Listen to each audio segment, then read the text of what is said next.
मैं डॉक्टर पुष्पा कुमारी, assistant professor, स्नातकोत्तर हिंदी विभाग, SM महाविद्यालय भागलपुर, बिहार में कार्यरत हूँ। आज मैं तिलका माझी भागलपुर विश्वविद्यालय भागलपुर के विद्यार्थियों को, जो स्नातकोत्तर हिंदी तृतीय संभाग के विद्यार्थी हैं, उन्हें उनके चतुर्दश पत्र में वर्णित अरस्तु का अनुकरण सिद्धांत, जो पाश्चात्य काव्यशास्त्र के अंतर्गत आता है, को आज बताएंगे। अरस्तु का अनुकरण सिद्धांत। अरस्तु प्रसिद्ध यूनानी दार्शनिक प्लेटो का शिष्य था। उनके साहित्य संबंधी विचारों का आधार उनके लिखे दो ग्रंथ हैं, पोएटिक्स अर्थात काव्यशास्त्र और रेहेट्रियस भाषण शास्त्र। अनुकरण शब्द यूनानी भाषा के मिमेसिस शब्द का हिंदी पर्याय है। वस्तुतः हिंदी में यह शब्द अंग्रेजी भाषा के इमिटेशन से रूपांतरित होकर आया है। अरस्तु से पूर्व प्लेटो ने अनुकरण सिद्धांत का विवेचन किया और यह स्थापित किया कि काव्य त्याज्य है, क्योंकि ईश्वर ही सत्य है। इसकी अनुकृति संसार है और संसार की अनुकृति काव्य है। इस प्रकार काव्य अनुकरण का अनुकरण है। दूसरे शब्दों में अनुकरण सदैव अधूरा होता है, अतः संसार अर्ध सत्य है और काव्य चौथाई सत्य है, अर्थात 3/4 झूठ है, इसलिए त्याज्य है। अरस्तु ने काव्य को सौंदर्यवादी दृष्टि से देखा और इसे दार्शनिक, राजनीतिक एवं नीति शास्त्र के बंधन से मुक्त किया।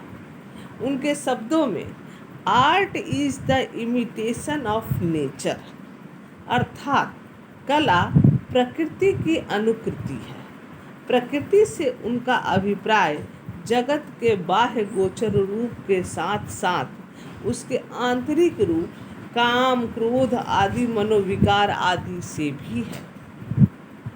अरस्तु के अनुसार अनुकरण का विषय जीवन का बाह्य पक्ष नहीं है, अपितु इसका प्रभाव क्षेत्र अंतर जगत तक व्याप्त है। अरस्तु काव्य के लिए वस्तु कैसी है की अपेक्षा वस्तु कैसी होनी चाहिए पर अधिक बल देते हैं।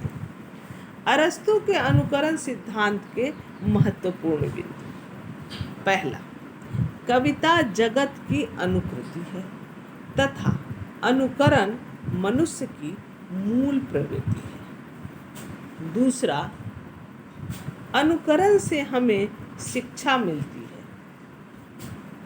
बालक अपने से बड़ों की क्रियाएं देखकर तथा उसका अनुकरण करके ही सीखता है। तीसरा, अनुकरण की प्रक्रिया आनंददायक है। हम अनुकृत वस्तु में मूल का सादृश्य देखकर आनंद प्राप्त करते हैं। चौथा, अनुकरण के माध्यम से भयमूलक या त्रासमूलक वस्तु को भी इस प्रकार प्रस्तुत किया जा सकता है जिससे आनंद की प्राप्ति हो। पांचवा, काव्य कला सर्वोच्च अनुकरणात्मक कला है तथा अन्य सभी ललित कलाओं एवं उपयोगी कलाओं से अधिक महत्वपूर्ण है। नाटक काव्य कला का सर्वाधिक उत्कृष्ट रूप है। छठा, अरस्तु ने काव्य की समीक्षा स्वतंत्र रूप से की है। प्लेटो की भांति दर्शन, राजनीति के चश्मे से उसे नहीं देखा है। समग्रतः अरस्तु ने अनुकरण सिद्धांत को प्लेटो की अपेक्षा नवीन अर्थ प्रदान किया। इसमें शिवम की अपेक्षा सुंदरम पर बल दिया, उसे दार्शनिकों एवं नीतियों के चंगुल से पृथक किया। अरस्तु के अनुकरण सिद्धांत की सीमाएं: अरस्तु ने कवि की निर्माण क्षमता पर तो बल दिया है, पर जीवन के विभिन्न अनुभवों से निर्मित कवि की अंतश्चेतना को महत्व प्रदान नहीं किया। उनके सिद्धांत में एक कमी यह भी है कि वह आंतरिक अनुभूतियों के अनुकरण की भी बात करते हैं। अनुकरण का इतना विस्तार नहीं हो सकता, बस यही उनके सिद्धांत की सीमा है। इस प्रकार यह कहा जा सकता है कि इस सिद्धांत की भी अपनी न्यूनताएं एवं सीमाएं हैं। धन्यवाद।